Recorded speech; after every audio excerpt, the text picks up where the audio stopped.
Companies spend billions of dollars every single year using commercials to sell us products.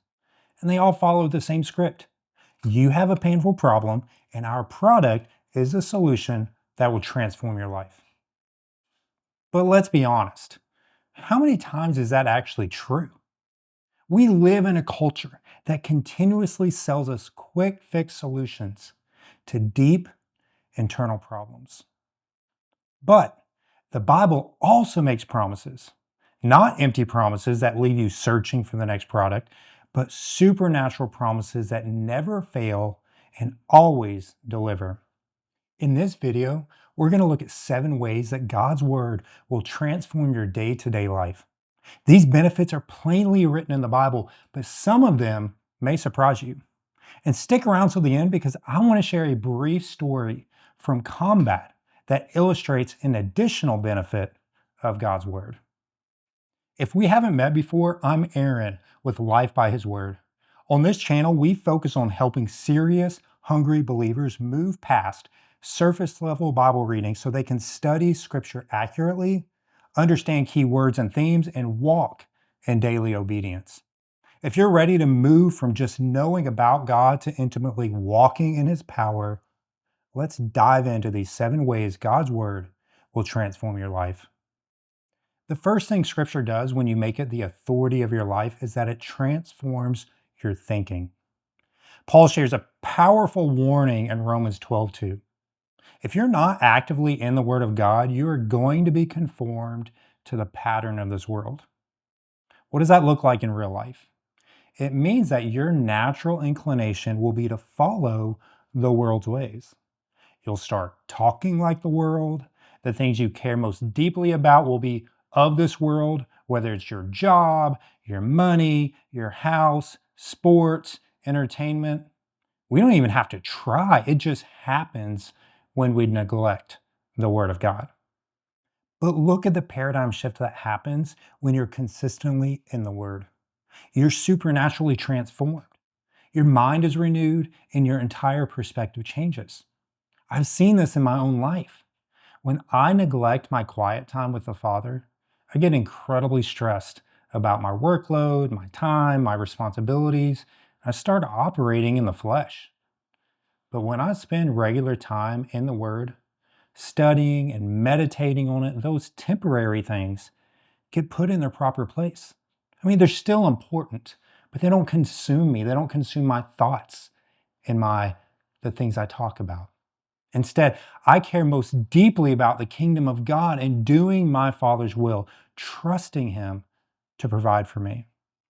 John 1:14 reminds us that Jesus is the Word of God made flesh. And 1 Corinthians 2:16 tells us that we have the mind of Christ. When you're in the Word, it is transforming you, teaching you to think with the very mind of Messiah. The second way the Bible transforms your life is by exposing the motives of your heart. Let's look at Hebrews 4:12.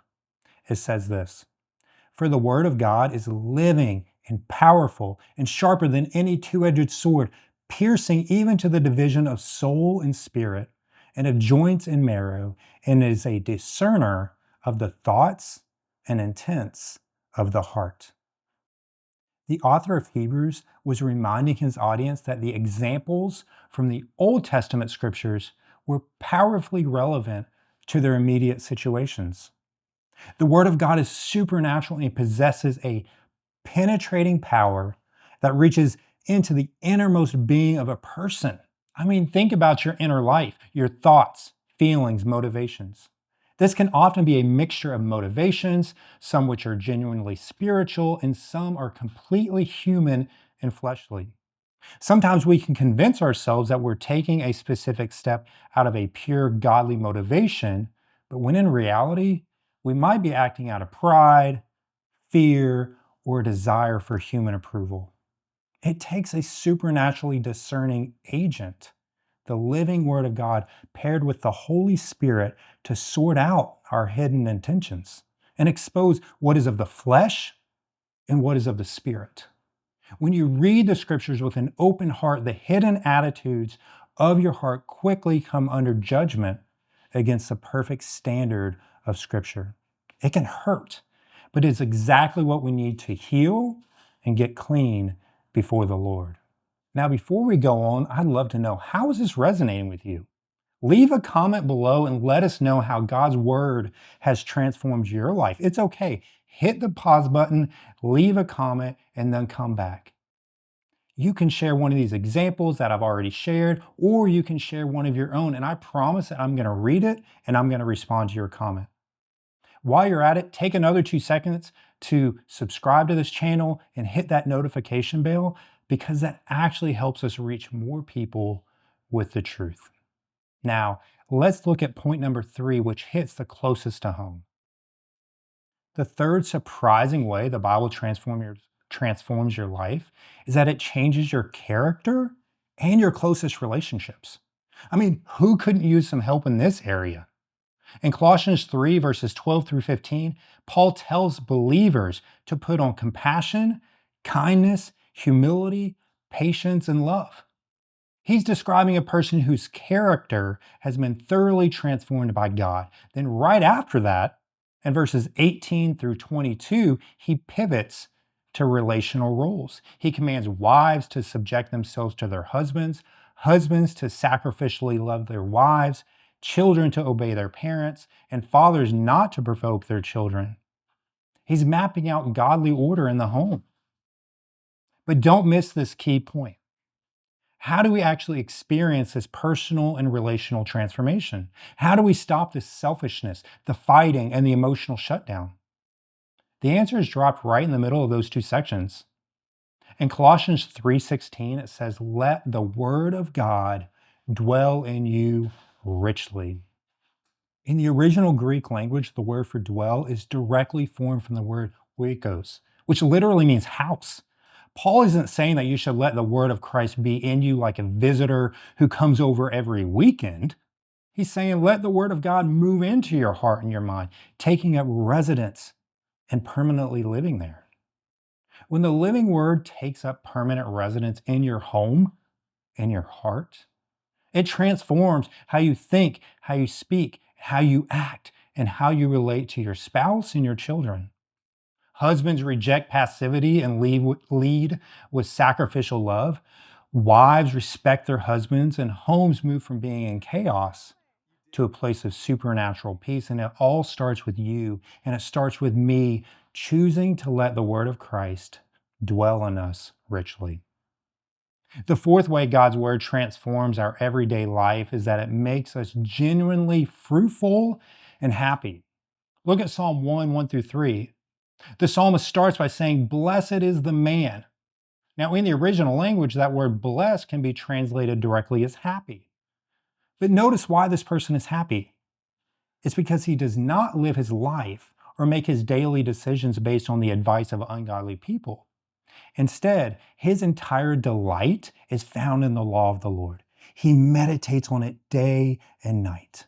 The psalmist uses a beautiful analogy. He compares this person to a tree planted securely by rivers of water.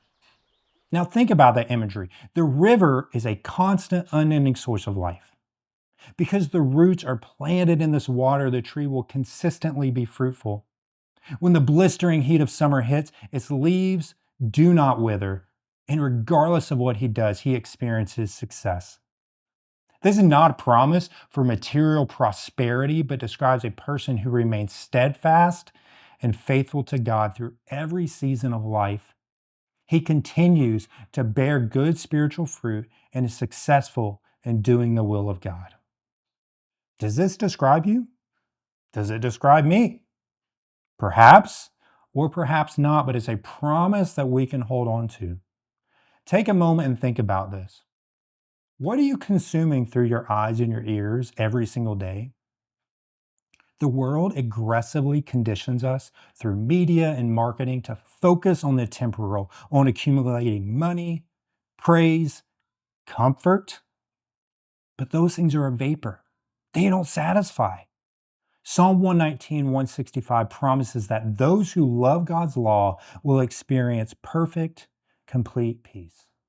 If you want that deep joy that doesn't wither when life gets hard, you have to be planted by the running water of Scripture and stay there so your roots grow down deep. This next benefit is incredibly sobering, but it also provides a massive dose of confidence. In 2 Timothy 2:15, Paul charges his spiritual son Timothy with these words: "Be diligent to present yourself approved to God, a worker who does not need to be ashamed, rightly dividing the word of truth." If we're being completely honest, every true believer possesses a healthy, sobering fear of standing before the judgment seat of Christ, where we will give an account for how we lived our lives. And that's a good thing. That healthy fear should sober us, drive out passivity, and cause us to change.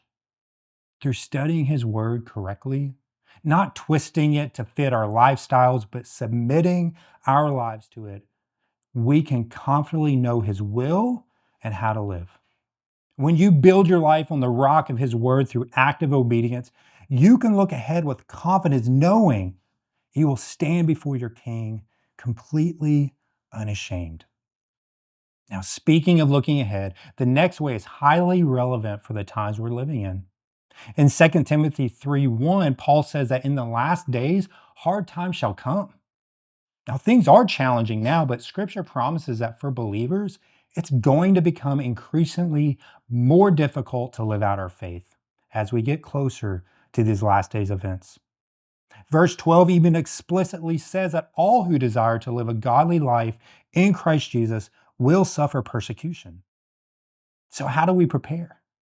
How do we become the overcomers that the book of Revelation talks about, who don't buckle under pressure or fall away? Paul gives us the answer in verses 16 and 17 of 2 Timothy 3. Because all scripture is supernaturally breathed out by God, it is uniquely profitable to train, correct, and instruct us. For what purpose? That the man of God may be complete, equipped for every good work. Ephesians 2:10 tells us that God prepared good works before time even began, and that Jesus said that when others see your good works, your Father in heaven receives all the glory. Reading, studying, and meditating on the Word of God is the only way that you are supernaturally equipped to execute those good works in these times, living in the midst of a dark and perverse generation. Now, our seventh and final point provides the ultimate strategy for navigating uncertainty. Psalm 119, 105, and Proverbs 6:23 reveal that God's command is a lamp and His law is a light. To understand what this means practically, I want you to imagine walking on a treacherous trail at night. But imagine doing so 3,000 years ago. There were no flashlights, there were no smartphone screens. All you had was a tiny clay lamp with a single candle or a little bit of olive oil. If you hold that lamp up, how far down the path can you actually see? Well, not far at all. You can only see far enough to take your very next step. But as you take that single step, the lamp moves with you, illuminating the next step and the next step after that. That's the exact design of God's Word. As you walk through transitions and trials and hardships of life, God does not reveal the entire map to you. If He showed you the entire path and everything it entailed, you'd probably turn around and run the other way. Instead, He gives you just enough light for the next step or two. The key is that you must stay on His path, abide in His presence, and allow His Word to illuminate your daily walk. The path may be incredibly narrow and will definitely include challenges, but it's guaranteed to lead you directly to Him. So when we look back across these 7 points, it becomes undeniable that Scripture will transform your everyday life. It changes how you think, it reveals the motives of your heart, it transforms your character and your relationships, it makes you happy and fruitful, it makes you confident and unashamed. It equips you to do good works in these last days, and it reveals your next steps in this path of life.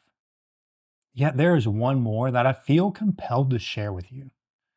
In Ephesians 6:17, Paul commands us to take up the sword of the Spirit, which is the Word of God. The Word of God is the most powerful weapon. To realize just how critical this is for everyday life, I want to share from my own combat experience in Iraq. When I was serving as an infantry platoon leader in combat, there was one rule we had to follow every time we headed out into enemy territory. We had to perform a test fire of our heavy vehicle mounted weapons like our 50 caliber machine guns. If a weapon jammed or failed to fire during that test, the vehicle did not go anywhere. It had to turn around and go back into safety. You had to have your weapon, and it had to be fully functional. There were no options. Now, there were multiple times when having functioning weapons literally saved our lives. In one particular situation, we came under grenade attack. The second that a grenade exploded, there was no time to think. Instantly, every single available weapon was pointed directly toward the origin of the blast to neutralize that threat. Now, we had to fire back immediately to defeat the enemy. If our weapons hadn't been working in that split second, we wouldn't have been able to defend ourselves. And instead of defeating the enemy, we'd have been defenseless and unable to fight.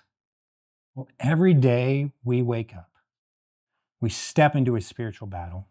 And if you attempt to go through your day, make decisions, and navigate your relationships without the Word of God, you're walking straight into enemy territory completely unarmed. You're making yourself entirely vulnerable, wide open to spiritual deception, sudden attack, and defeat. Now, the enemy loves nothing more than a believer who leaves their weapon sitting on the shelf. We're fighting an adversary that cannot be defeated by human intelligence, by positive thinking, by material resources. No earthly strategy, military asset, or atomic bomb can even neutralize the ruler of this world. But God has given us a supernatural weapon that is sharper than any two-edged sword and more powerful than any weapon built by man. The Word of God is so explosive that it will dismantle the schemes of the devil, silence his accusations, and grant you victory when the trials hit. But here's the catch: a sword does no good if it's left in the scabbard. To wield it effectively, you have to know the Word. You have to study the Word. You have to be in the Word so that the Word is in you. Then you'll be equipped for spiritual battle and walk in victory. And if you need to know where to begin, watch this video.